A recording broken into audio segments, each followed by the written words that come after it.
Et coucou les amis, je vais vous présenter là dans cette vidéo une nouvelle caméra qui va me servir dans mes vidéos.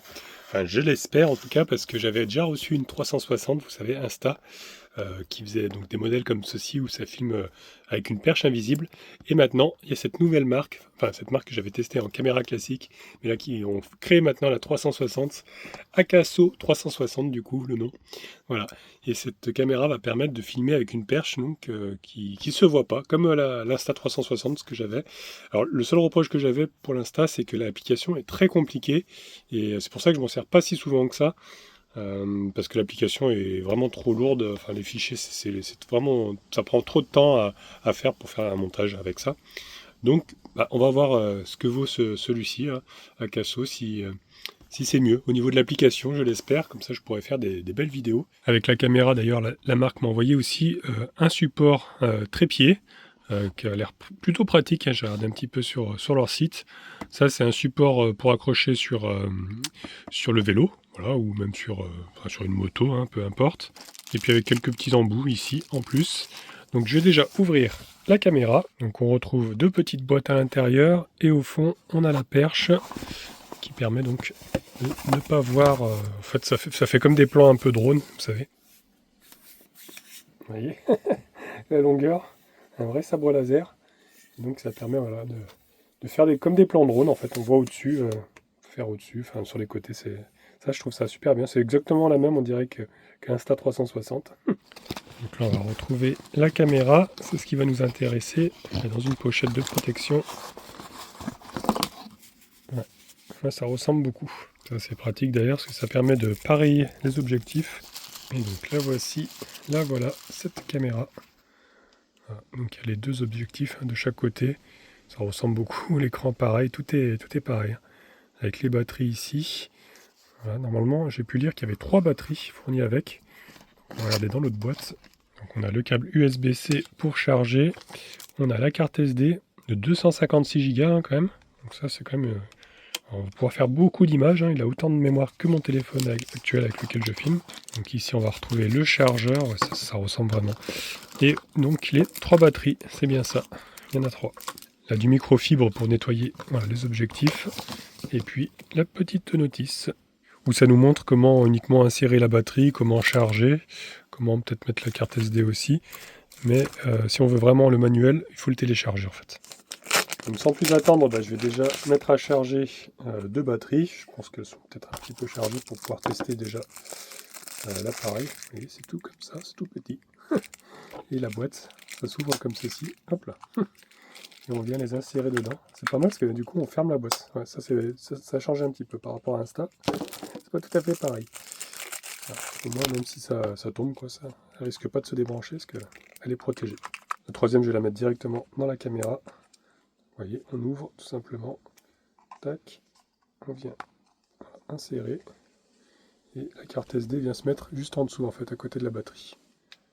Voilà, c'est de l'USB, hein, USB-C. Et on voit les voyants qui clignotent.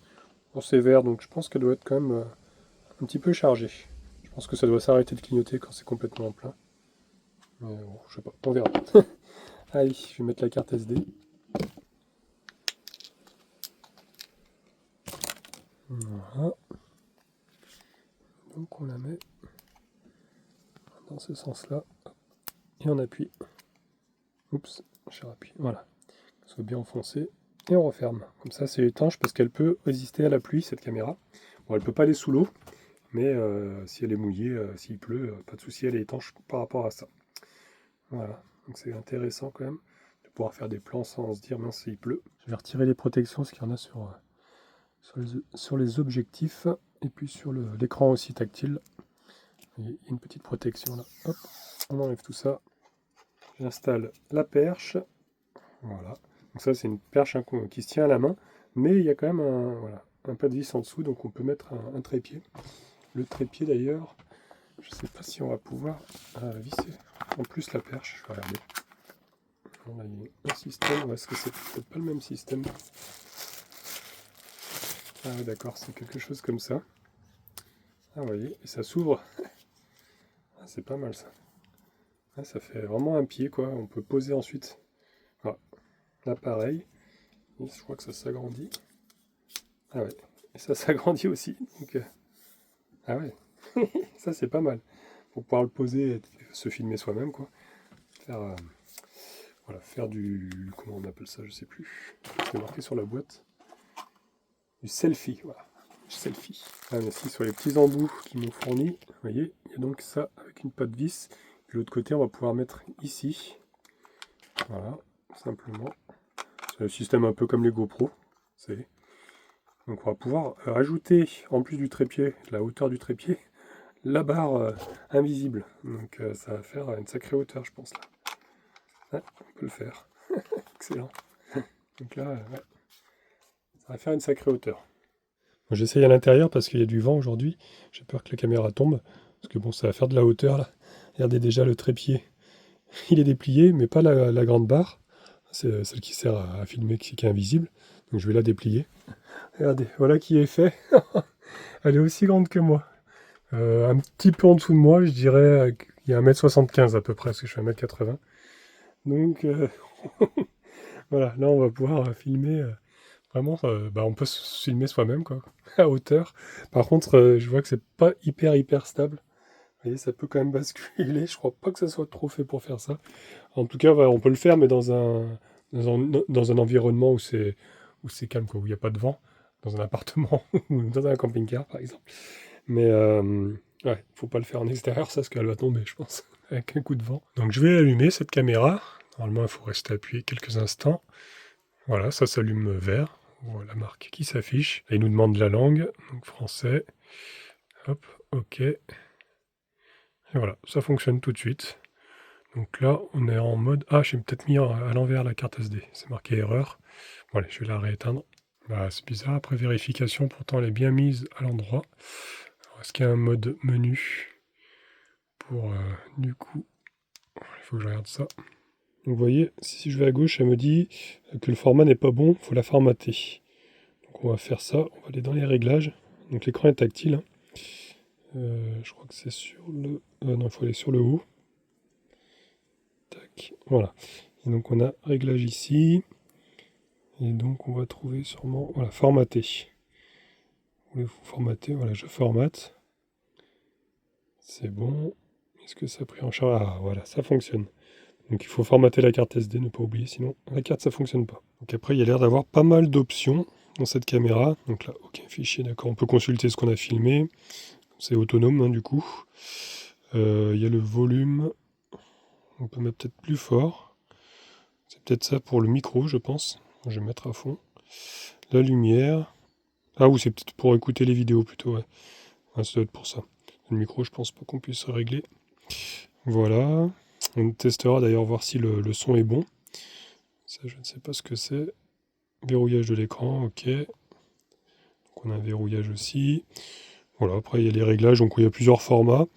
On va pouvoir le connecter aussi directement au téléphone avec l'application pour récupérer les fichiers. Donc ça, je vais la télécharger juste après. Et voilà, bon, on a quelques réglages sympathiques. Et au niveau, pour filmer, ici on va avoir plusieurs modes. Voilà, on va avoir vidéo, time-lapse, c'est de l'anglais. Après ça c'est quoi? Enregistrement en boucle. Voilà, les photos, DNG, bon il y a plein de trucs. Je connais pas tout. Time fusion. On va pouvoir... Ah, peut-être c'est pour... ouais. Pour assembler des images. Et voilà, ça permet de filmer à 360 degrés en tout cas, et ensuite de faire ces montages une fois qu'on récupère les images.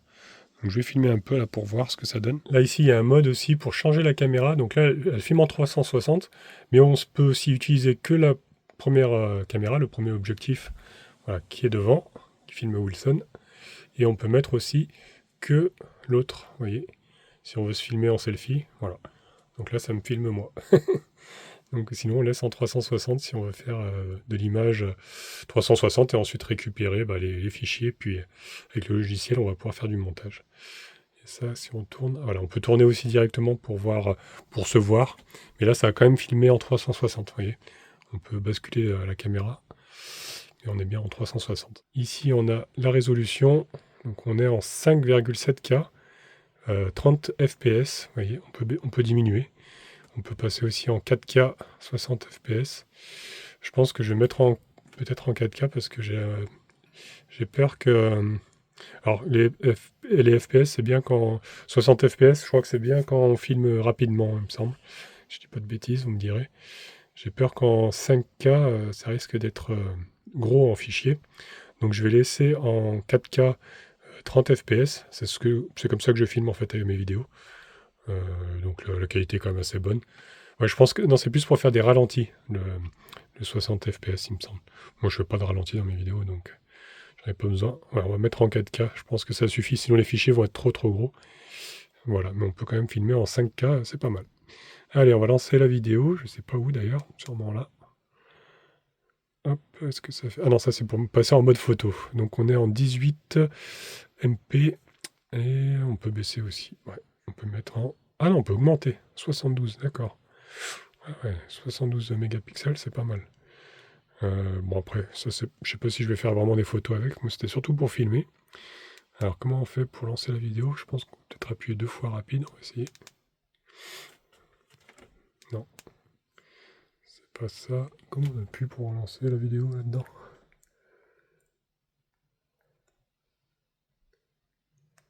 Ah, c'est le bouton caché, je l'avais pas vu. C'est ici pour filmer. Voilà, allez, on va passer sur l'autre caméra. Donc voilà les amis, bah écoutez, j'espère que vous m'entendez bien. Hein, c'est un petit test, parce que j'ai mis mes gros doigts dessus. Je sais pas. On va essuyer. Voilà, j'ai essuyé les deux côtés. Donc, normalement ça filme en 360. Donc, normalement on peut tout voir avec cette caméra. Alors ce qui est bien c'est de pouvoir se balader avec. Comme je vous disais, si on fait des randos, des choses comme ça, c'est vrai que ça va filmer vraiment l'environnement autour. Donc bah, j'espère que le son est bon. C'est vrai que sur l'Insta c'était pareil, le son je le trouvais moyen, pour ça allait encore, mais c'était surtout le logiciel de montage. Donc c'est ce qu'on va regarder après, voir si le logiciel de montage est bien pour la Casso 360. Mais bon, je pense que ça peut pas être pire que l'Insta 360, parce que vraiment ça prenait un temps monstrueux quand je faisais des vidéos avec ça. Donc voilà les amis, bah écoutez, là je suis en mode stable, hein, ça bouge pas trop apparemment, même si je bouge un peu le camping-car, bon, il y a quand même un stabilisateur hein, normalement là-dessus. Donc après on fera un test aussi, on fera un tour avec la voiture dans le champ, voir si ça filme bien, en mode, voilà, c'est avec la perche, comme ça on verra pas la perche, c'est ça qui est bien, on a l'impression que ça filme comme un drone au-dessus, quoi. Ça je trouve ça intéressant quand même. Donc je télécharge l'application, vous voyez, Akaso 360, on trouve sur Android et puis sur iOS aussi. On accepte la localisation, le Bluetooth et le stockage, donc c'est en Bluetooth que ça va transférer. Voilà, lancer l'appli. Est-ce que le Bluetooth est activé? Non, je vais le mettre. Hop. Alors, c'est qu'il faut que j'aille connecter la caméra. Voilà, dans les paramètres. La caméra est allumée. Donc ça, c'est bon. Hop. Entrée. Voilà. Voilà, ça va chercher la caméra. Ça y est, ça l'a trouvé tout de suite. Connexion. Voilà, connecté. Ah, c'est le Wi-Fi quand même. Connexion Wi-Fi quand même. C'est Bluetooth et Wi-Fi, je crois. Voilà. Là, apparemment, ça y est, il a détecté, contrôle des applications. Donc, c'est en train de... Voilà, bon, on va pouvoir même filmer directement. Ah, on peut, ouais, c'est ça, on peut voir la caméra. Hop. Ça filme en 360, ça fait bizarre, ça fait... On voit les deux objectifs en même temps. J'espère que ça ne déforme pas trop l'image, c'est ce que je vais voir. Et donc, normalement, on peut aller aussi dans les fichiers. Non, pas là-dedans. Ah, il y a encore des paramètres là. Ouais, il y a encore les paramètres qu'on retrouve en fait aussi. Donc c'est pas mal ça déjà. J'aime bien. Et après si on va dans l'album, peut-être retourner en arrière alors. Ah oui c'est là, je suis bête. Voilà, dans l'album on va retrouver les images que j'ai fait. J'en ai fait quelques-unes là pour faire des tests. Donc après il faut voir pour faire du montage avec ça. Donc ça c'était la première que j'ai filmée. On va voir si ça filme bien. La qualité, ouais. Ouais, moyen la qualité. Je vais peut-être repasser du coup en 5K, parce que là c'est vrai que ça fait un peu des pixels, j'ai l'impression. Hein. On voit bien, c'est pas super net. C'est marrant ce qu'on peut dézoomer. C'est quoi ça? Ouais, alors attendez, il faut que je regarde un peu comment ça marche. Je vous reprends. Bon, en tout cas, le son est pas trop mal. Et je viens de comprendre, en fait, il faut télécharger. Attendez, si on est deux à parler, ça va pas le faire. En fait, il faut télécharger pour ensuite modifier. Vous voyez, en fait, ils sont pas téléchargés, ils sont toujours dans la carte SD de la caméra. On peut faire un aperçu, en fait, c'est des aperçus qu'on a ici. Donc ça lag un petit peu. Mais une fois téléchargé, vous voyez, il y a le petit logo là. Celle-ci, je l'ai téléchargée. Là, on peut aller dessus. Donc elle est dans l'application, elle n'est pas encore dans notre galerie. Mais on va pouvoir modifier du coup notre vidéo. Et alors type, ça, je sais pas ce que c'est, panneau, revoir. Je sais pas trop. Mais ouais, je vais tester l'autre pour voir, tiens. Il y a un peu de latence, l'application, mais ça a l'air peut-être plus simple, on va voir. Ah oui, d'accord. Donc là, ça filme, enfin, c'est filmé en mode selfie, quoi. Donc après, on a les montages possibles, là, si on veut faire une story, admettons. Et ouais, c'est vrai que ça charge pas mal, là. Encore, ça charge. Revenir en arrière, non, c'est ici. Voilà. Donc, je vais essayer de modifier en mode 16 neuvième. C'est ce qui m'intéresse. Et il faut que je recadre, par contre, parce que là, ça fait vraiment une vue complètement 360, on voit tout le tour, quoi. Donc il faut bien aller dans le mode revoir, en fait. Et c'est là qu'on va pouvoir choisir, on est en mode selfie, mais on va pouvoir choisir l'aspect ici. Donc voilà, 16 neuvième il est là. Le fichier n'existe pas. Ah, il y a des bugs hein, quand même. J'ai l'impression que la caméra s'est déconnectée. Je trouve que ça, ouais, c'est bizarre. Pourtant là je retourne dessus et j'ai le fichier que j'ai téléchargé. Il n'y a que celui que j'ai téléchargé du coup. Donc il faudra commencer par ça, télécharger. Il y a des petits bugs encore dans l'appli, j'ai l'impression. Voilà, l'aspect, ce qu'on va pouvoir mettre, voilà, 16 neuvième, c'est ce que je voulais. Mais vous voyez, ça déforme l'image, ça arrondit, et ça, j'aime pas trop. On n'aura pas trop le choix, j'ai l'impression que je vais regarder s'il y a d'autres options. Donc regardez, là, je viens de trouver une option qui est intéressante. Quand on appuie sur plus, bon, déjà, on peut choisir le mode qu'on veut, large, linéaire, je préfère, moi. Parce qu'après, comme ça va être peut-être trop près, quoique. Au moins, ça déforme pas. Je vais peut-être essayer comme ça. Mais c'est surtout ça que je vais vous montrer, le suivi AI. Donc c'est de l'IA. Hein. Donc là, on va sélectionner en fait la personne, comme ceci, et on va faire commencer le suivi. Et ça va suivre en fait la personne, ou enfin l'objet qu'on... Ouais, si c'est une voiture, si c'est une personne, un véhicule, quoi. On va pouvoir voilà, continuer à le suivre. Alors au début, j'ai pas bien compris. J'ai dû le faire plusieurs fois, ça me l'a fait aussi ça. Je resélectionne. Ouais, il a du mal un peu à suivre. Et voilà, ça, ouais, ça recommence. Il y a un effet qui ne peut pas être superposé avec le suivi. Je comprends pas de quel effet il parle en fait. J'ai pas mis d'effet. Donc, hop, je recommence, tant pis. Voilà, normalement ça devrait suivre. C'est quand je suis la caméra. Mais, ouais. Après ça marche, donc, ouais, bon. Je sais pas, le début de la vidéo, ça marchait pas bien, j'ai pas tout compris encore, mais... Voilà, après ça enregistre en fait les minutes qu'on veut. Et ce qui est bien, c'est que comme je bouge légèrement, bah, en fait ça me suit. Ça suit, voilà. Et puis on voit du coup le véhicule, enfin à l'intérieur là du coup de ce que j'ai filmé, et ça bouge légèrement. Donc en fait ça va vraiment suivre la personne, voilà, comme si quelqu'un nous filmait quoi en gros. Donc ouais, on va essayer encore. Vous voyez là ça bouge un peu. Ça suit en fait, ça me suit quand je... Hmm. Non, je trouve ça pas mal.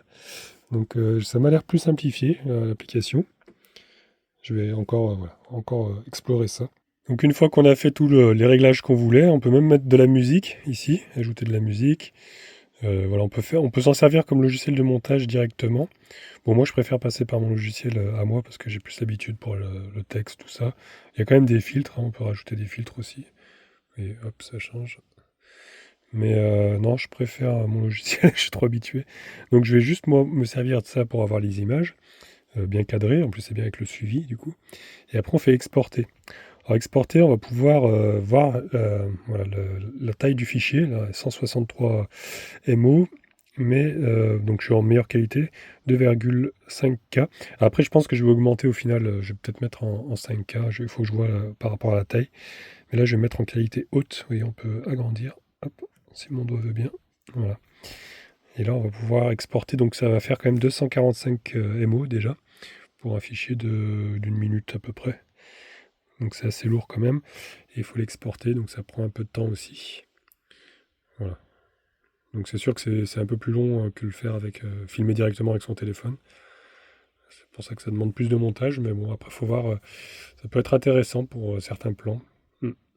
À voir. Allez, bah retest du coup avec cette caméra 360, j'ai mis en qualité supérieure cette fois-ci. Et normalement je suis en Full HD. Bon, ça prend quand même 200 MO. Bon, j'ai dopé un peu la qualité, mais comme j'avais filmé en mauvaise qualité, donc ça va peut-être pas le faire. Je vais refaire une vidéo de 1 minute 21 comme celle-ci. Et puis comme ça je vais pouvoir voir la différence, voir le suivi aussi. Si c'est mieux le suivi. C'est quand vous me voyez comme ça, ce qui est bien, c'est que je peux bouger et ça me suit en fait. Ça suit mon visage. Donc si je bouge comme ça, c'est quand même assez cool de pouvoir faire ça. Voilà, il reste encore 20 secondes les amis pour pouvoir tester, voir. Je veux voir en fait la taille que ça prend dans le téléphone, si c'est pas trop lourd. Voilà, si c'est vraiment intéressant ou pas, parce que si ça prend trop de place et que déjà que c'est long à faire, ça va me saturer la mémoire. Voilà, mais ouais, c'est quand même sympathique de suivi comme ça par la caméra. Bon, allez, je coupe. 1 minute 21. Vous voyez cette vidéo que j'exporte là, elle va faire quand même 560 MO, c'est énorme. L'autre fait que 160. Ça fait quand même 400 MO de plus, donc c'est quand même très très lourd. Je ne vais pas l'utiliser tous les jours, je pense, cette caméra. Ça peut faire des plans sympathiques, mais c'est vrai que ça prend un temps monstre. Là, pour une vidéo de 1 minute 21, 560 MO, c'est énorme. Puis le temps de transfert, tout ça, ça prend un temps assez long. Par rapport à quand je filme avec mon téléphone, c'est beaucoup plus rapide. Donc des fois déjà, ça m'arrive de passer une journée sur un montage. Donc là, si je passe une semaine pour vous faire une vidéo, ça va être compliqué. Donc voilà, c'est quand même un très très bon outil. On peut faire des très belles images. Mais c'est quand même, ça demande beaucoup de montage. Moi, comme j'ai pas de PC et tout ça, ça peut me prendre vraiment beaucoup de temps à faire ça sur un téléphone. Mais bon, pour le plaisir, on va quand même aller faire une petite séquence avec la voiture. On va aller faire un petit tour dans le champ, un petit peu de drift avec la Ford. Voilà, on va s'amuser un peu, voir ce que ça rend avec la perche, quoi. Parce qu'on a aussi ce super support, vous voyez, d'un côté on peut mettre la perche et de l'autre côté on peut mettre sur un guidon ou peut-être sur un rétro, je sais pas si on va pouvoir accrocher à la voiture, on va voir. Bon, au final on l'a installé sur le quad, regardez la caméra, de Dominique. Et il va nous faire une petite session de drift avec, voilà, pour voir, vue du dessus en fait, ouais, voir ce que ça donne par le dessus. Je pense que ça peut rendre pas mal sur un véhicule. Puis aussi je vais le suivre avec la voiture, comme ça on verra les deux véhicules normalement. Allez, c'est parti les amis.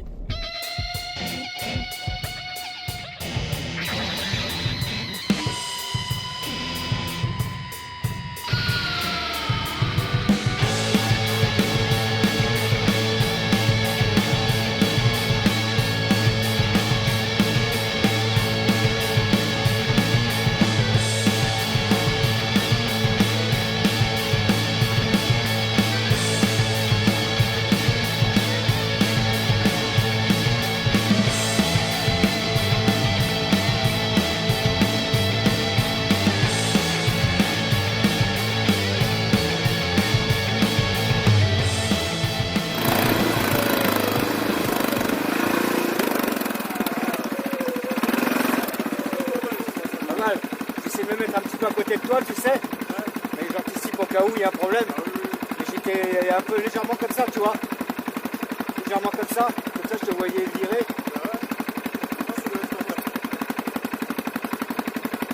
Alors, en tout cas, c'est intéressant, je trouve cette caméra, honnêtement, je pense que ça va bien me servir. Je vais voir, je vais essayer encore.